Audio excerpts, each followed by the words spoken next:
On behalf of RBCS, welcome to this webinar on 7 Deadly Testing Sins. I'm Rex Black, President of RBCS, a worldwide testing and quality assurance firm serving clients ranging from small startups to Fortune 20 global enterprises. Since 1994, we have delivered insight and confidence to hundreds of clients around the world. We have a team of international consultants that deliver customized training, consulting, and outsourcing services for companies that are looking to improve their test and quality assurance practices. I'm the author of many books on software testing, as well as being the past president of the ISTQB. Attendance at today's webinar earns PMI PDUs. Thank you, Mike Lindhorst, for reviewing the materials for PDU status and for making valuable suggestions. Attendees will receive an email telling them how to claim PDUs, including the PDU code. PDUs are available for live webinar attendance only. Before we start the webinar, a couple of housekeeping notes. If you have any questions, feel free to submit them at any time during the presentation using your GoToWebinar interface, but please note that they are answered only at the end. There is no need to ask for presentation copies, as these are already on our fancy new website, rbcs-us.com. You should be able to find them by searching under 7 Deadly Sins. By attending this webinar, you have automatically been registered for the free e-learning drawing. Check your email over the next couple days and watch the spam filter. I hope you enjoy this free webinar from RBCS. We do these free webinars as a service to the software testing community because at RBCS we are a not-just-for-profit company. So, 7 deadly testing sins. Are you a sinner? Are you doing evil? Today you will find out. Now, you, like me, may have seen people who are smart, capable testers or entire test teams that for some reason don't seem to do very well and in fact might be seen as doing very poorly. And you might say, what's the story with that? These people seem to have the right skills and they seem to have resources, maybe not all the resources they need, but many of the resources they need. Why, oh why, would they be punished so severely by fate? Well, many times this is caused by doing some of the 7 deadly sins that you see listed here. Being irrelevant, not knowing something that's really important, getting in the way, being excessively adversarial, nitpicking, not knowing or not caring about priorities, and being late to the game. So let's look at those, and I'll illustrate each one of these by first explaining what the sin is and then explaining, giving an example to illustrate it. So irrelevance, redundancy. This is pretty straightforward. You're either testing stuff that doesn't matter or you're testing stuff that was already tested by somebody else. So either way, people look at what you're doing and they say, what's up with that? That doesn't help me out. So how do you avoid it? Well, first off, recognize that one of the fundamental central problems of software testing and software test management is one of selection. You got an infinite number of tests that you could run. As a practical matter, it's infinite anyway. You've got to decide which of those tests you actually are going to run. So risk-based testing, which is something that many of you probably heard me talk about quite a bit, is an example of a test selection strategy that is really smart and will allow you to focus in on what you and all the rest of the stakeholders really care about. And it does include the stakeholders because it is a stakeholder-driven process. Now, it's also important, in addition to doing the selections in a smart way, is to know what other people are doing. So, for example, if you are covering a lot of low-level kind of stuff, like you're down crawling around in the weeds looking at statement and branch coverage and trying to achieve high levels of code coverage, and your developers are already doing that, then why? Why are you doing that? Now, if your developers aren't doing that, maybe they should be doing that. Maybe you need to work with them to help them get more capable in terms of their unit testing so that you can focus on things that are more appropriate. Now, UAT and beta testing, this is a little bit of a danger zone or potential danger zone. Saying, oh, I'm not going to worry about testing that because the customers or users are going to catch it during beta test or UAT, can set you up for a pretty unpleasant experience, because usually in UAT, the users do not want to be finding a bunch of bugs. Beta test, people are often okay with finding some bugs, but if they get something and they look at it and go, wow, this looks like a really untested, unready piece of crap, then they're not going to be particularly happy about participating in that process. But there are certain kinds of problems that people might be okay with being found in UAT and beta test, and you should know what those are and try to coordinate such that you do not end up making that mistake.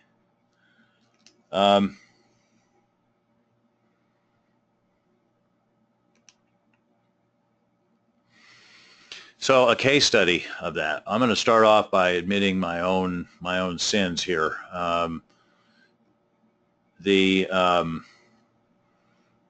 Years ago, I managed a test team that did testing of a operating system database query tool. So it ran across many different OS database combinations and allowed people to do English language types of queries. And it had this really nice command line feature that allowed us to get in there and run tests through this scripts. We used Unix scripting languages, think Python and Ruby and so forth, though we were using something a little more basic than that. And we found that we could automate all sorts of different queries, and we were like, well, the accuracy of the queries is really important. I mean, after all, this is what this thing does. So we just tested the heck out of that.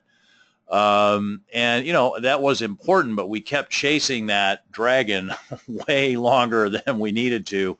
And we were getting to the point where we had just dozens of different operating system database combinations, and the number of new problems that we would tend to find each time we added a new operating system database combination to our automated test set was pretty limited, but we were spending a lot of energy on it. Meanwhile, there were all sorts of installation and usability bugs that were not being caught and were resulting in a tremendous number of phone calls to our tech support folks who were not happy.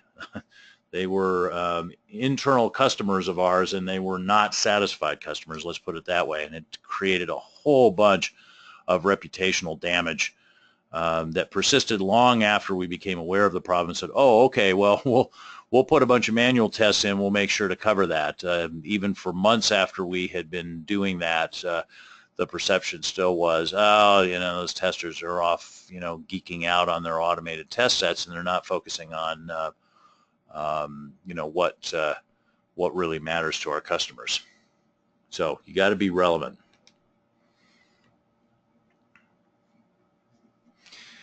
Now, possibly related to that, or possibly causal of that, is just a lack of important skills in your team, or you lack the skills, or that the skills are there but you're not aware of something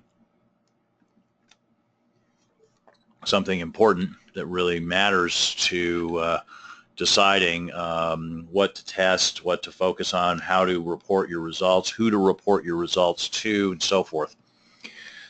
So let's focusing on the skills part for a moment. I've talked about this before in previous webinars. There is a technique, it's called task analysis, which you can use to identify the critical skills, the skills that are important for your team. And having identified the skills that are important for your team, you can then put together a test team development plan and make sure that you are continuously improving the skills of your team. And this can make a huge difference in terms of the effectiveness of your team. Tom DeMarco and Tim Lister in their book Peopleware cite a 10x improvement in team effectiveness, or at least difference in team effectiveness between the most capable teams and the least capable teams. So now, I doubt that you're going to achieve that magnitude of improvement, because for one thing, you're probably not currently managing the least capable team possible, and you probably won't be able to, get to be the most capable team possible, because there are usually constraints and resource problems and so forth that get in the way. But you should be striving towards that to improve constantly. And then make sure you know your stakeholders. Know who your stakeholders and customers are, and get connected with them. One of the contributors to my irrelevance sin on the previous example came from me. I knew that tech support was one of our stakeholders, but I wasn't having regular phone conversations with the tech support manager. If I had been picking up the phone and talking to her on a regular basis, she would have straightened me right out. But she didn't feel like it was my or her job to chase me around and say, hey, you're blowing it, you're not testing things. She waited for me to come to her. So this is the same thing for you. Know your stakeholders and be in regular touch with them. Not only will it have concrete benefits in terms of making you more aware of important facts and context, it also has an important political side benefit of it sends the message that you actually care, which hopefully you do. Now, a case study in this, an example, I think it's safe to say that more than half of the people who work as testers don't know what an equivalence partition is, or if they've heard it and they know the definition of equivalence partitioning, they wouldn't actually know how to apply it in their day-to-day work. And I say this because I have worked with testers and talked to testers around the world, and trained testers, some of whom have been testing for some amount of time, and they do not have a practical idea of how to carry out equivalence partitioning, and they do not practice it on a regular basis, which is just, remarkable.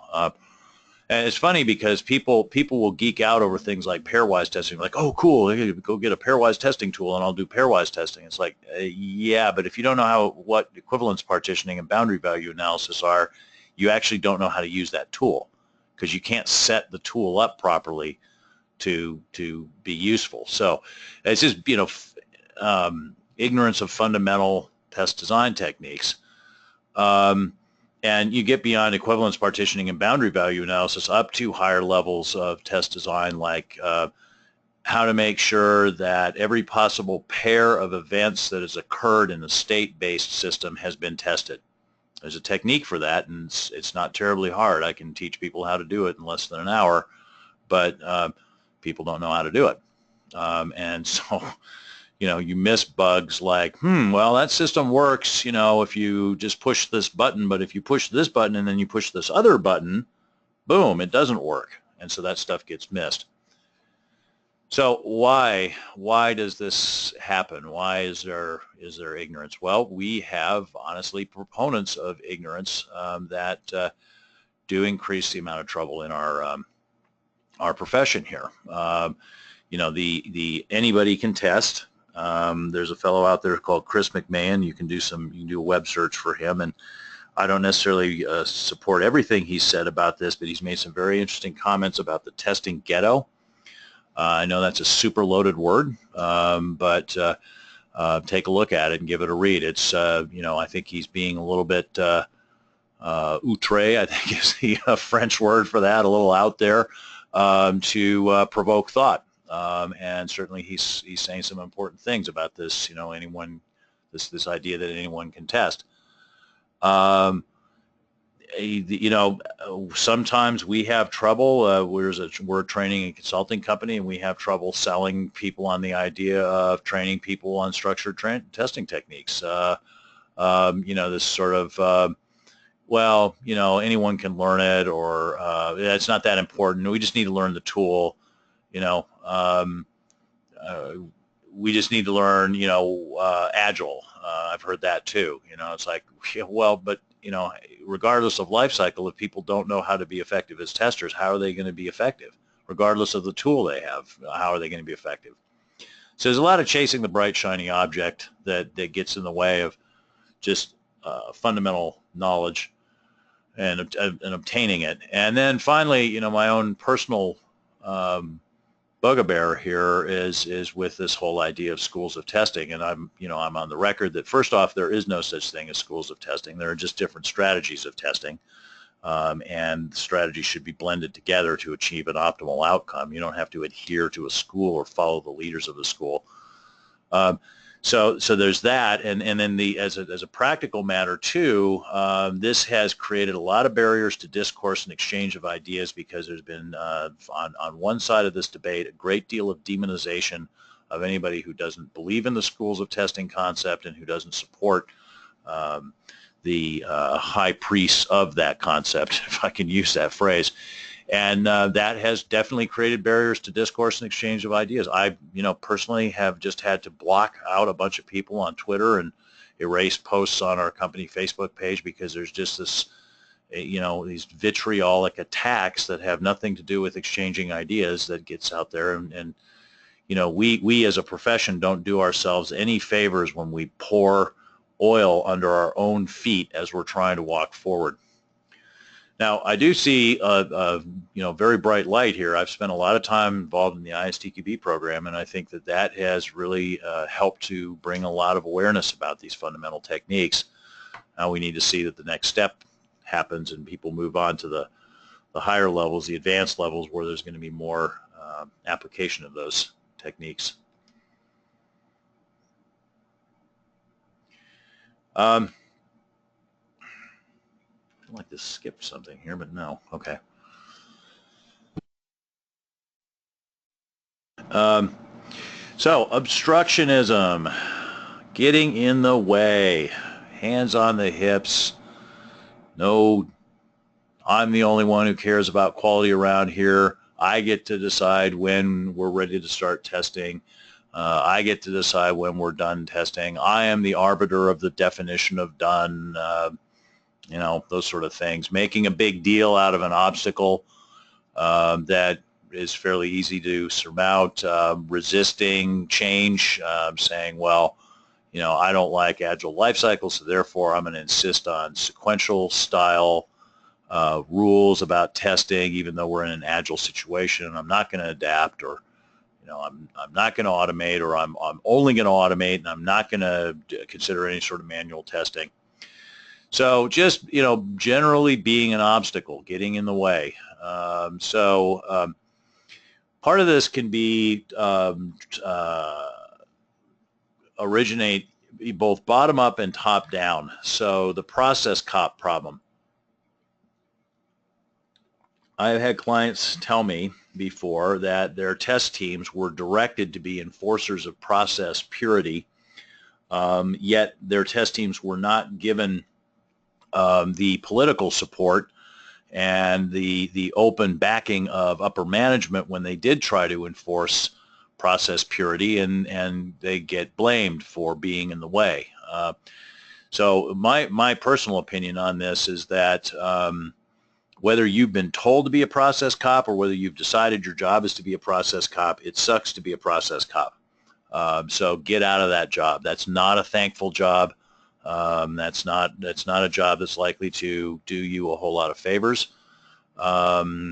It is basically a bleed over from the Department of Defense and the way the software is developed for Department of Defense. It's called independent verification and validation, which is basically somebody coming in from the outside and poking and prodding the test process to make sure that the right things are being done. Perfectly appropriate in that context, but if you're not in that context, you're probably just making yourself a troublemaker to little benefit to you or anyone else. Now, in some cases, it's perfectly nice people who have been stuck in the role of process cop. In some cases, it's just contrary personalities. So as a manager, if you are interviewing people for a test position, you want to be very careful about hiring somebody who sees it as their role to be some kind of purist, defend the customer from bad quality or something like that, because that person is likely to be a real pain in your ass. They're likely to be running around creating problems in the organization fires that you are going to have to put out. If you have someone like that in your organization already, then you need to figure out how to handle it. You know, worst case scenario is that person has to go find something else to do, maybe in the organization, maybe somewhere else. In other cases, you could kind of deal with that person like, you know, your body deals with a splinter or something like that. It just kind of surrounds it with a cushiony tissues and so forth and just leaves it there. Maybe you can find something productive for this person to do that does not lead to encounters with anyone outside of the test team. This is, of course, exceptionally hard to do in the new age of agile development and so forth. So, you know, might not be possible. Obstructionism is something that does leave lasting damage. I've seen this in organizations where there have actually been serious management shakeups at the top levels of test teams, and the obstructionists thrown out, new people put in, and it just takes a while for people to accept that the new regime is actually in place and that this you know anti-service mentality has been purged. Now, as an example of this, I've worked with a tester in the past who was a really nice tester within the test team. He was a great guy, very, very skilled. Definitely, you know, the ignorance problem I talked about before didn't have that. He was really, really good. But outside of the test team, he was a problem because he was just he had very negative attitude about the quality of the product. He would say negative things, and then when he was proven right or proven to be more than right, actually, you know, maybe not tough enough, he'd say, yeah, you see, I'm always an optimist about the level of quality. And then, you know, it was okay as funny comments within the test team, but sometimes that stuff would leak. And so, you know, I had to kind of focus on, okay, you know, you're here, you're a test lead, you're leading your testers, but let's keep in mind, you know, pessimistic on the inside, optimistic on the outside. You know, as my colleague Ren McNary said to me years ago when I was doing consulting work at Dell, that was his watchword: optimistic on the outside, pessimistic on the inside. Because if you are showcasing too much of that stuff, it's very difficult to be seen as a helpful servant of the larger project goals, which you definitely need to be. And this poor guy, you know, he had a lot of respect from his fellow testers, but outside of the test team, things were problematic. And when he worked as a contractor, I think that kind of interfered with his long-term work prospects. So related to this is adversarialism, where you take on this process cop role, or you take on the quality cop role, and you actually, you know, not only are you an obstacle, you cast yourself as an adversary, as somebody who's there to slow things down, or you know, to be skeptical. I mean, so this, you know, this kind of derives from the whole American system of justice, which is an adversarial one, where you have a defense and you have prosecutors, or in a civil case you have one side versus the other, and essentially the idea is that the process works out through an adversarial process to come to some sort of good resolution, the proper dispensation of justice in the case of criminal system, or, you know, an equitable arrangement that is you know, fair to the parties involved in the case of a civil matter. But, you know, that mental model is completely inappropriate in a project team where you're actually there to, as I said before, be a servant of the larger needs of the project. And if you're thinking, well, you know, I got the developers on the one hand are going to be pushing for release, and so it's my job to push back on that. Well, I mean, it's your job to, in my opinion, provide a objective assessment of quality and information about what's been tested and what hasn't, and so forth, and, you know, to be a source of trustworthy, credible information that can be used to make decisions, not to be a partisan or a supporter of one position or another. So again, here I think what you're looking at is a need for clearly defined mission. What are the objectives of testing? What are you trying to accomplish? What would it mean to properly accomplish those? And I think if you go through that process with stakeholders and managers, you'll find very quickly that nobody's idea is let's have an adversarial process. Now, I could be wrong. There are exceptions to this. IBM famously, one of their groups, as reported by I think this was Tom DeMarco, talked about this. They had this test group, this independent test group that played this up and got campy on it, and the manager of the group, the whole group took to wearing these black dusters, these long black coats that are worn by bad guys in Western movies, and then the head of the group, the test manager, grew this big, long Salvador Dali mustache, and he was in his test status reports when he was delivering those in meetings, he would twirl the end of his mustache like that villain in the Dudley Do-Right cartoons, or I forget if it's that or the Boris and Natasha thing. But anyway, he was playing it up for camp in effect, and apparently that worked. At least that's the story I heard. I'm really kind of skeptical about that, because maybe it did work, maybe it didn't.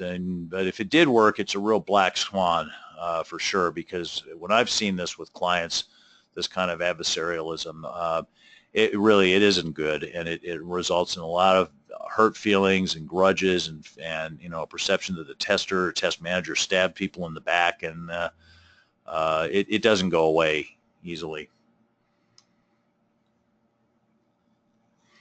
So I had a situation where I did an assessment for an organization. This is a big organization. You would recognize their name if you live here in the United States. And their CIO basically got tired of software quality problems, and so he empowered the testing team to be the enforcers of best practices, software development best practices throughout the entire life cycle and across all teams. And then what happened was, in order to enable that, a small group of people were selected by the CIO and sent off on this sort of skunkworks kind of effort to endeavor to find a tool that could be set up to enforce these processes and basically prevent things from getting done without quote-unquote proper approval and so forth. And they went about doing this in all of the wrong ways. There was no transparency or visibility into what they were doing. They went off and they selected this tool and nobody knew about it. There's like a handful of them, and they just came back and said, Shazam, here's the tool. Everybody got force-marched through training on this tool. They had zero input into how it was implemented. When people, complained about, hey, we don't like this, this isn't going to work, it was just, hey, shut up and eat the sandwich kind of thing. It was very, very resented. And that there was a lot of projection of how people felt about that tool onto the test team, because even though the test team wasn't in charge of putting the tool in place, they were in charge of making sure that people did what the tool was requiring them to do, and they were sort of the avenging angels of any sort of violation of how the tool worked. Now, the CIO had told them to do this, but gave them zero political cover. And then what happened was the CIO left and passed the reins over to a new CIO, but didn't bother to tell the new CIO what his reasoning was, why he had done this, why is the test team out there, being these quality cops and process cops. So the new CIO, after a while, realized, wow, something's like seriously broken here, and called me in to take a look at it. And I came back and said, well, good news, bad news. And the good news is that your test teams capabilities as a test team are pretty good and not too far from being really good, and your development organization overall is reasonably good and could advance to really good in a couple of years. But there's no way you're going to do it with this management team because everybody at the management level hates everybody else. It was funny, at the individual contributor level, there wasn't a lot of resentment, but at the management level, I mean, people were just, it was clearly the case that people would rather that the project fail than that the project succeed if they could figure out a way to make the project failure their enemy's fault. And the end result of this, after all of the Sturm und Drang of me coming in and doing the report and handing over the report and so forth, and the CIO trying to fix the problems, was that he just gave up and he disbanded the test team and outsourced all the testing work.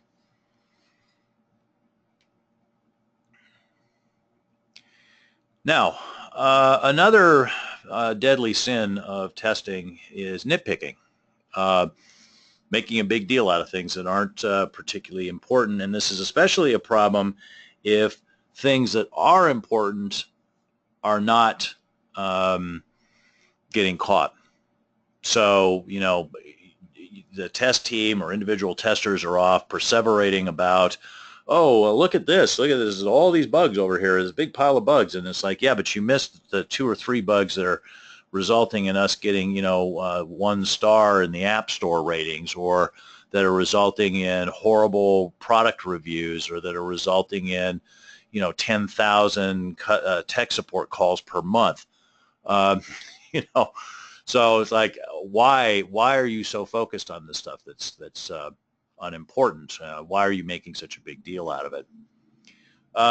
Part of this can just be a breakdown in the bug triage process, and that people sort of see this as a poker game, and that they have to really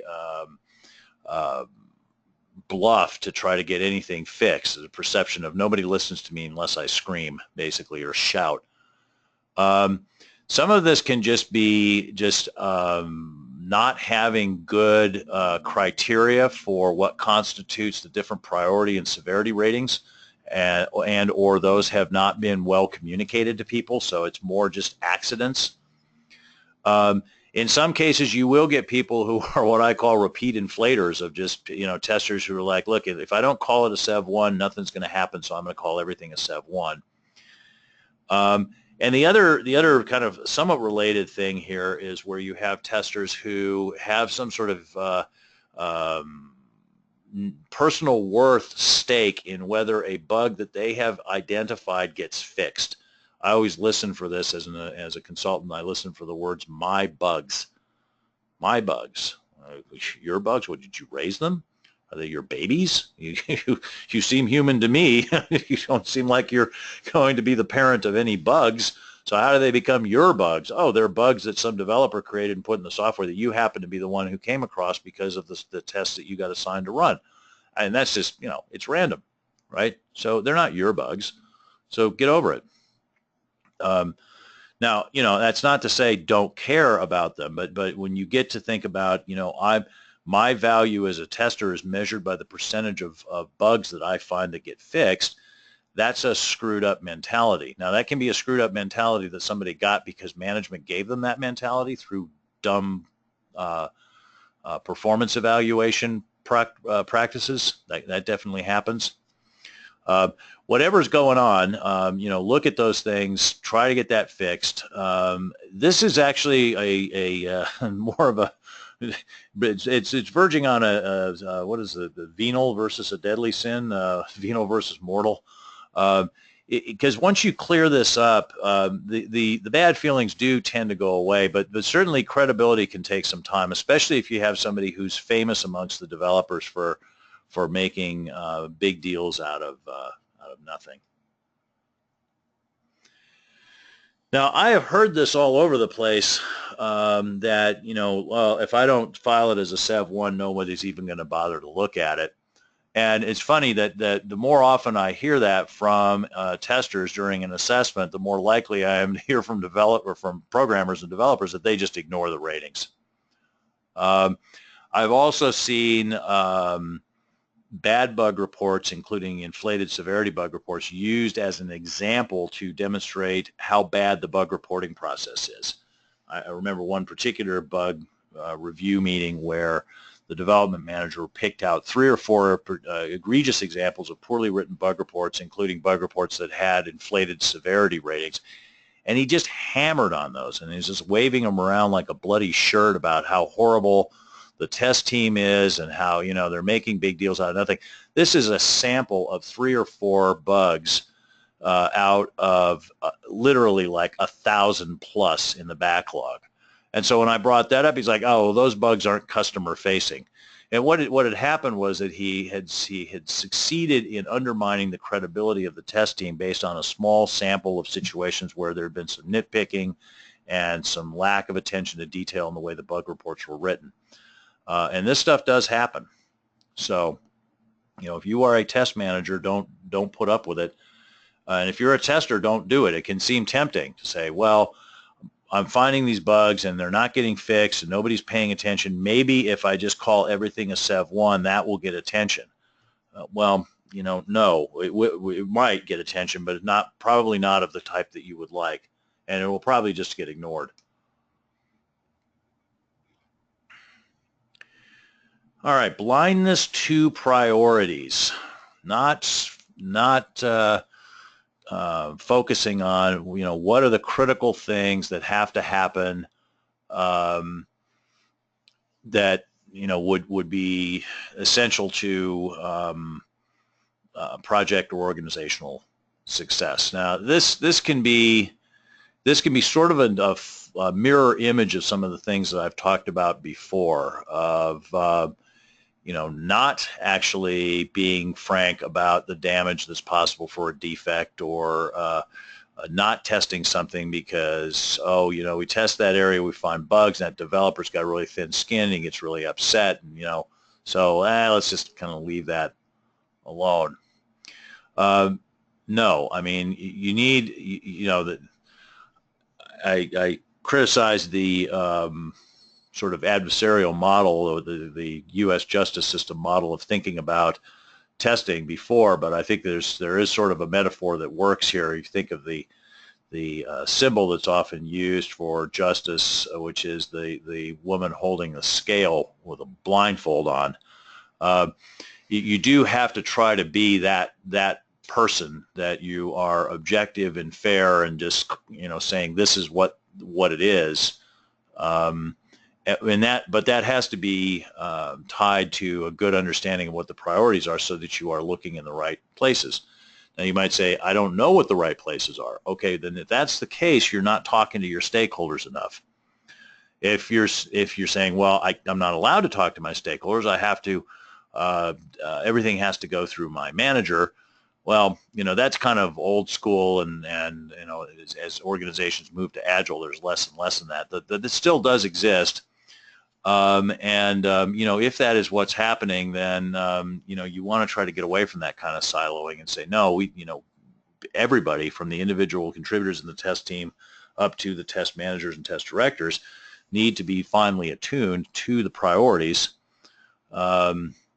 because otherwise we end up doing the wrong thing, focusing on the wrong things, not being clear on how important things are, and this can lead to serious mistakes. Now, usually once people kind of pull their heads up out of the sand and start looking around and paying attention, they get credit for that fairly quickly relative to some of these other issues. Now, to give you an example of what the consequences can be, I worked with a startup organization at one point that had their funders, their funding was cut by their venture capitalists, or at least they threatened to fund it. And so what happened was that the management team was called into a room and told, look, we're going to have to make significant budget cuts here, which is going to mean we're letting some people go, and you're going to have to come and justify your headcount to me. And the development manager made a good case for keeping the developers, which, you know, to be fair, it's a little easier because, you know, no developers, no code. But half of the testers got let go. And I asked the development manager, why did that happen? Because he was there, and he said, you know, what happened was that the test manager really wasn't able to explain the value of testing in any sort of way that connected to organizational priorities. So there was a lot of vague, what we would call in the United States, mom and apple pie stuff, which is basically stuff that everybody can get behind, but it's really vague, about, finding bugs before release is good and quality is good and bugs are bad, and we are here to provide objective insights, and blah blah blah blah blah. Well, yeah, but how is this going to help us get a product out sooner in a way that's going to get the venture capitalists off everyone's back and actually happy about what's going on? That really wasn't demonstrated by what the test manager was saying, and therefore there was this perception of, well, testing is good and testing, is important, and we got to have testing, but how much of it we really need? I think we're paying more than we need to be paying right now, so let's just take half. So that can be a problem. Now, last momentism. This is the discovery of critical bugs right at the end, and usually the reaction to this is, why the hell am I hearing about this right now for the first time? Which can happen for a number of reasons. So for one thing, if you're not doing risk-based testing, which you should be, it's quite possible that you're running high-risk tests at the end of your test period, whether that's an agile or whether it's sequential. And, finding a showstopper bug in the last day of an iteration or the last day of a 4-month-long system test period in a waterfall project, nobody's going to be happy about that. Now, you might say, but it's not my fault. I try to do risk-based testing, but I don't get stuff in the right order, or I can't get the stakeholders to get engaged, so I don't really know where the risks are. Well, then fix the broken process. Make sure that you are practicing proper risk-based testing, which includes sequencing the tests such that you're not testing critical stuff right at the end. And if you are getting critical stuff at the end in like an agile development project, you need to make sure people are aware, look, when I get critical user stories that have critical risks associated with them in the last 2 or 3 days of a sprint, what's going to happen is sometimes we are going to find critical show-stopping bugs, and I can't help you with that. If you want me to help you, you've got to help me help you by giving me the critical stuff earlier. Make sure people understand that. Now, another thing that can happen is it's like, well, we do all of our pre-designed tests up front, and then we fill in the remaining time with reactive testing, like exploratory testing and so forth. And then sometimes the exploratory testing finds critical bugs. Well, of course it will. I mean, any sort of analytical testing strategy is going to miss some number of bugs. So don't wait until the end to integrate the reactive testing, which is what's your stop, basically your check on the bugs that you would otherwise miss through your more pre-designed types of tests. Get that happening throughout. So it does take a while to get this in place, and certainly there can be obstacles to instituting risk-based testing. I'd refer you to my website, which has tons of resources on how to successfully implement risk-based testing. I invite you to take a look at that.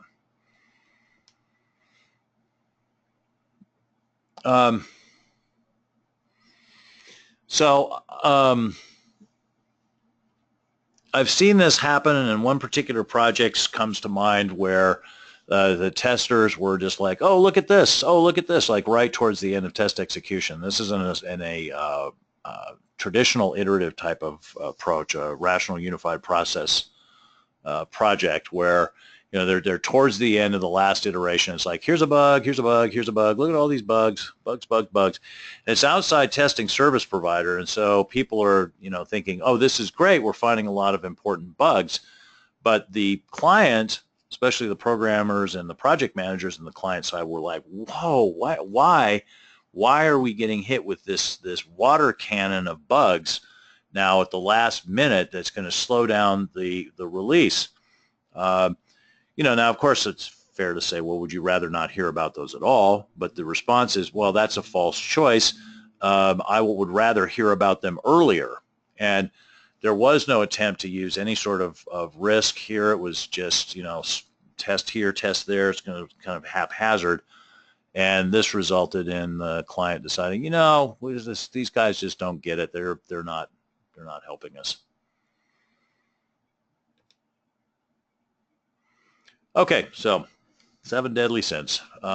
Basically, what I've been talking about here are some fairly simple mistakes. Often these are just sort of mindset mistakes, or not doing your homework type of mistakes that are relatively simple and often fairly simple to undo, but having made them, it causes big problems. And sometimes they're not even seen as mistakes. They're seen as, well, this is what I'm supposed to do, there was a joke that somebody told me about a test team that had these baseball caps made up that had their logo on it, and then said, we're not happy until you're not happy. And I was like, well, that's really all very hilarious to you within the test team, but I bet it's not hilarious when you make the project manager or the product owner or somebody like that unhappy, and then it's going to be the shoe's going to be on the other foot if you're probably not going to be too happy. So, recognize when you're doing these kinds of things, and I think all of these are resolvable. Now, just because you do resolve them, understand as a test manager that there can be lingering damage, especially when hard feelings are associated.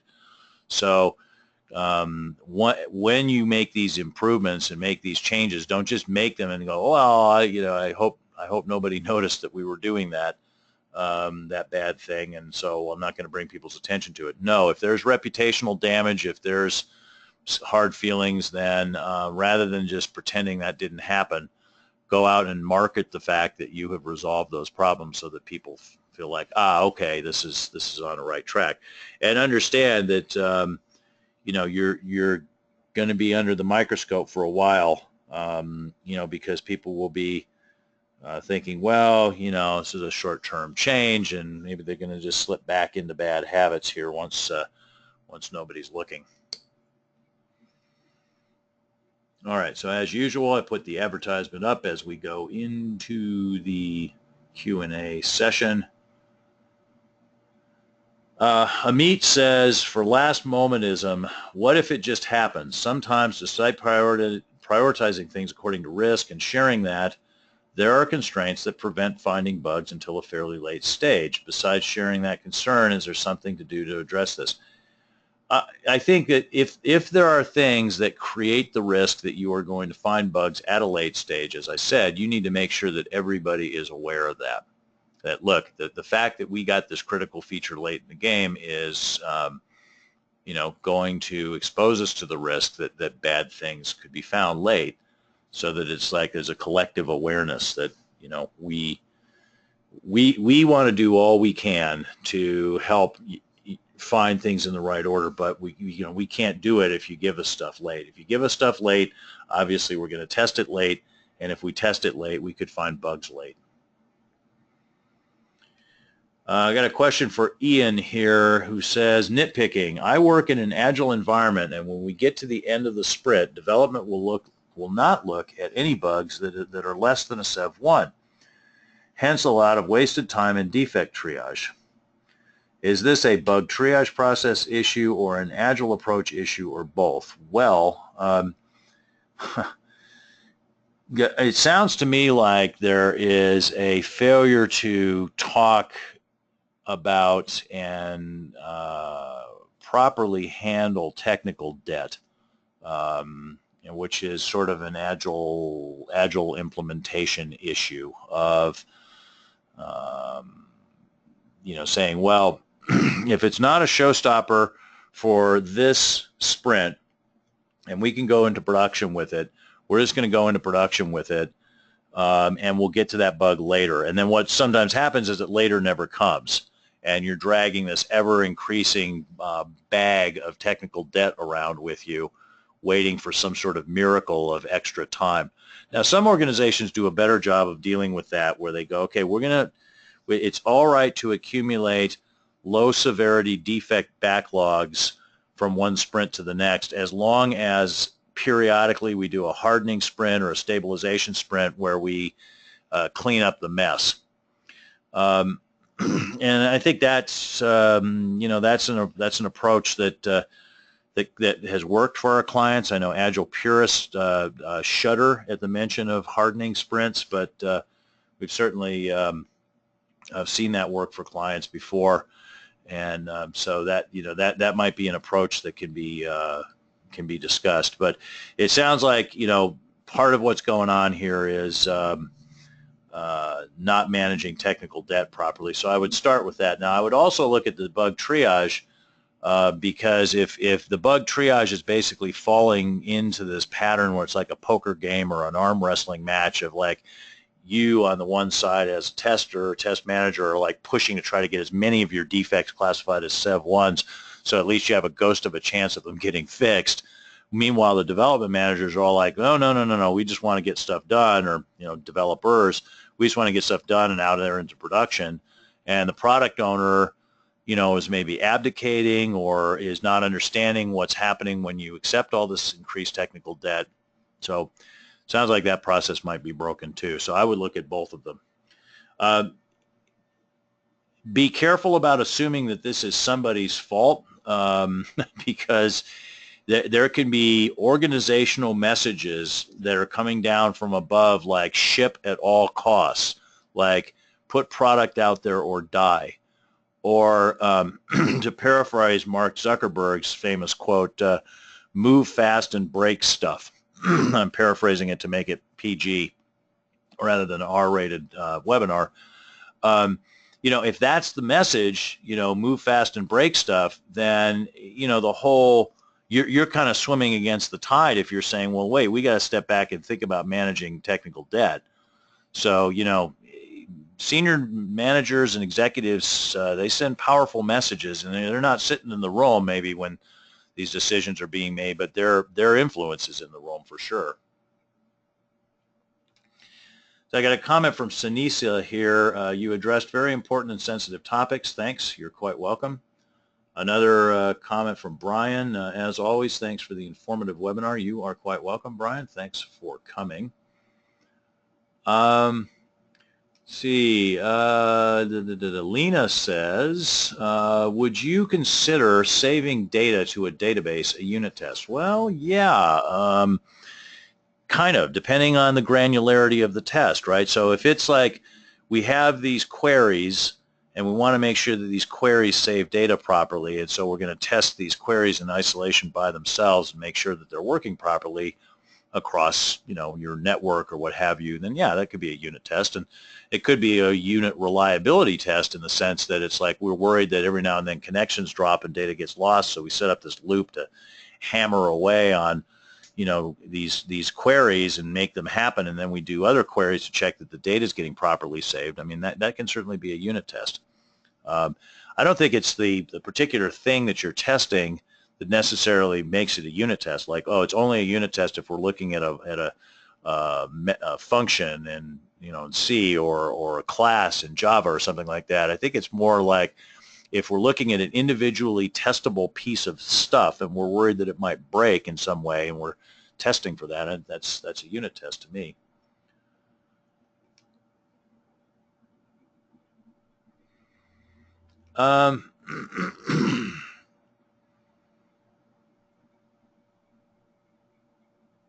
Let's see. Amit says here, I will ask this one early, way too early, but I might drop off later, so I'll ask it now. I went quickly over the list of sins, and some of them seem to me to be very antithetical to most common Agile team configurations, be it ignorance, last momentism, or even adversarialism. Yep. And a lot of times those things are considered to be best practices in Agile because they're just plain old best practices. Agile has done a very good job of putting old wine in new skins, as the saying goes, which is not to insult the old wine at all. I mean, there are a lot of existing best practices and worst practices that transfer over with very little modification into Agile. But there are some that are certainly exacerbated if they are present in Agile, and certainly some of the things that you point out, I mean, would qualify. Um, let's see. Ian says, thanks for the answers. You're quite welcome. You had another question here of Ian. You said, what type of training is important in the development of a test team? Well, this really depends on what your skills assessment shows. You need to go and identify your critical tasks, and then identify the skills that are required to carry out those tasks, and then assess your team to find out where it's strong and weak, and really build a plan. I mean, as a company that does a number of things, including selling training, it would be really easy for me to sit here and say, everybody in your team should take our foundation course. And obviously, Ian, I would love it if everybody in your team took our foundation course, but it would be much better if everybody in your team took our foundation course because they needed it. Maybe they already know the stuff there, and maybe what they really need is training on mobile, or training on agile, or training on performance, or training on development. You know, I mean, we've been working lately with a number of SDET type of organizations, software development engineers and test, where what they need is to look at this from a very technical perspective. So, you know, really know where your problems are before you start putting a training plan in place.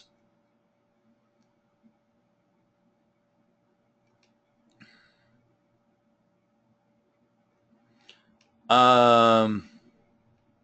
Linda says, thanks for bringing some of these items up and reinforcing their importance or lack thereof. You're quite welcome. Deb says, and good to hear from you, Deb, when you talked about ignorance, you talked about schools of testing, equivalence partitioning, and opposition to structured testing. Do you have good resources for these issues? So I did a presentation called Strategies Not Schools, which I recently kind of pumped on our social media. I put a link out there. It's a recorded webinar, so you can easily go do a search on the RVCS website and find it. It's called Strategies Not Schools.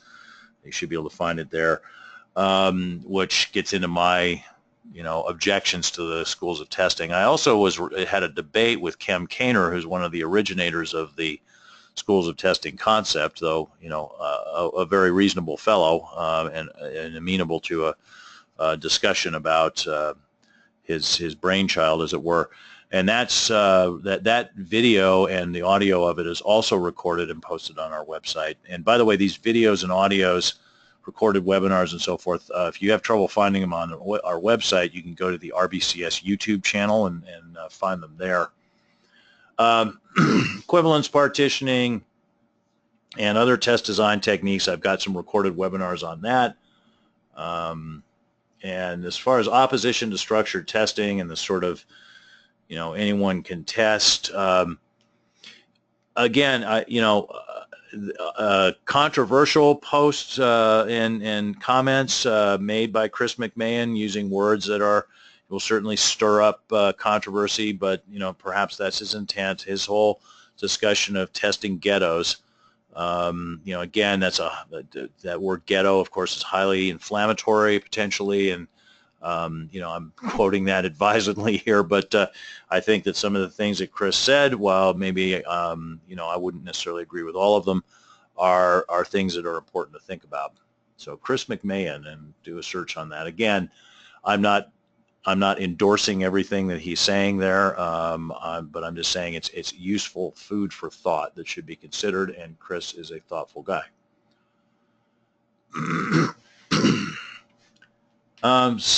Stefan, I hope I'm pronouncing your name right there, asks, how would you convince the decision takers, clients, that not testing as much as possible, as early as possible in the project will impact negatively in the end? So as a general rule, Stefan, if you want to motivate organizational change, what I have found is most likely to succeed is to connect the change that you are proposing to some sort of pain that exists. See, people may or may not be aware of.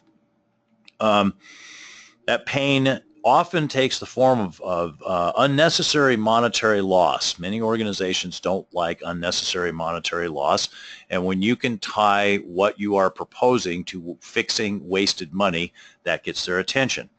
Unnecessary delays in product release and thus realization of revenue is another thing that tends to get people's attention. So if you can say, look, we could be done 3 iterations earlier if we weren't dragging around this technical debt from one iteration to the next and having to fix it all at the end. That could work. In some cases, though, it's more about capturing market share and other kinds of things. So, like you just have to be really sensitive to what are the organizational priorities and how does what I'm proposing fit within that? Because just because it seems like a good idea to you, and just because in a rational universe it would be a good idea, doesn't mean that people are going to see it as a good idea. So, if you want to be a change agent, you got to sell the change. And the way you're going to sell the change is usually based on making pain go away. There's sort of a rule of thumb in sales that says that people move away from pain about 10 times faster than they move towards a desired outcome. So, example, everybody knows that, you should eat right and floss your teeth and brush your teeth and go to the gym and blah, blah, blah. But you want to find somebody who takes careful care of their teeth. It's going to be somebody who's had major dental problems. You want to find somebody who's serious about their diet and exercise regime. It's somebody who survived a heart attack. Okay, and the reason for that is because they're moving away from pain.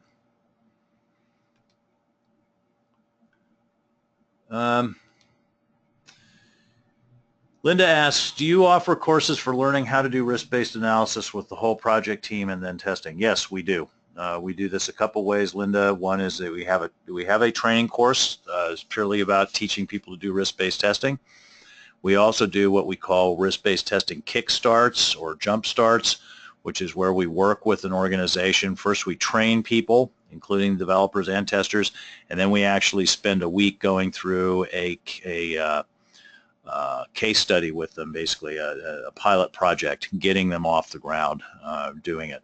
And so if you would like to talk about that a little further, Linda, or anybody else who's listening, I'm certainly happy to get an email and share information and give you a quote on that.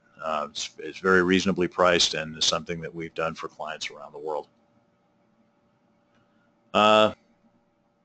Stefan says, thank you very much for your answer and for this great webinar. You did indeed pronounce my name right. I am so happy to hear that. As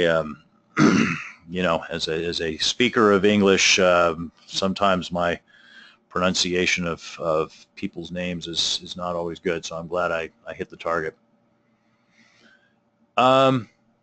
Let's see, Craig says, for faults that are found late in the process, the test team needs to know if it was newly introduced. It will really help the discussion and finger pointing. Probably, I think you may have meant to say avoiding finger pointing, Craig. Yeah, and of course, if there is finger pointing, if there's why the hell am I hearing about this for the first time right now, and somebody's going to get a beating for that, then of course everyone's going to head for the tall grass and try to obscure the responsibility. So it shouldn't be seen that way. It should just be seen as, oh, we had a process breakdown. How do we fix the process to make sure that this doesn't happen again? And that needs to be a mindset that comes from above.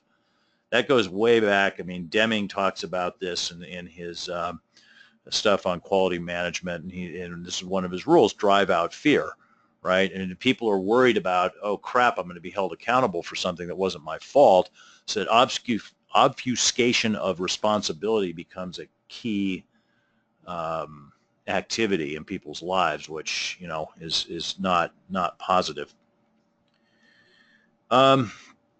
Let's see, I've got a comment here from Ian. Thanks for both answers, and I've enjoyed this great webinar. Well, thanks, Ian, for attending. If you know somebody else who could benefit from this, we're going to run our evening session tonight, which is at 8:30 Central U.S. time. So second session run tonight. If people can't attend either of the live sessions, the recorded version of this will be posted shortly. Okay, so To close this session, let me tell you a little bit more about the resources that are available through RBCS. We do run these free webinar sessions once a month, the day and the evening one. Check our website, rbcs-us.com, to sign up. If you want a special webinar presentation for your company only of this webinar or any other topic related to software testing, send us an email, info@rbcs-us.com, or contact us via our website. If you don't already receive our regular free newsletter, you can sign up again at rbcs-us.com. This will get you valuable discounts on consulting and training services, along with a regular newsletter that includes a featured article on software testing and quality and news about what RBCS and its partners are doing lately. Follow us on Twitter. That's twitter.com/RBCS. You see that here. We're at RBCS. Also on Facebook. Do check your email over the next couple days. You could be the winner of a free e-learning. You've been registered simply by attending. Check out my blog. It's back, rbcs-us.com/blog, which is also the stuff that's there. It gets cross-posted on our LinkedIn and Facebook accounts, so you can get to it by various means. Feel free to post comments or email me on topics that you'd like to discuss on the blog. I think the comments probably you'll be most successful posting comments on our Facebook page when the blog posts are there. Do check out our recorded webinars, podcasts, and videos. You can subscribe to the podcast via iTunes as RBCS Podcasts. We also have an RSS feed on our website. We have the RBCS channel on YouTube, so there's all sorts of stuff out there. We offer these free resources as a service to the software testing community because at RBCS we are a not-just-for-profit company. This concludes the webinar. Thanks to everyone for joining us today, and I look forward to seeing you on future webinars.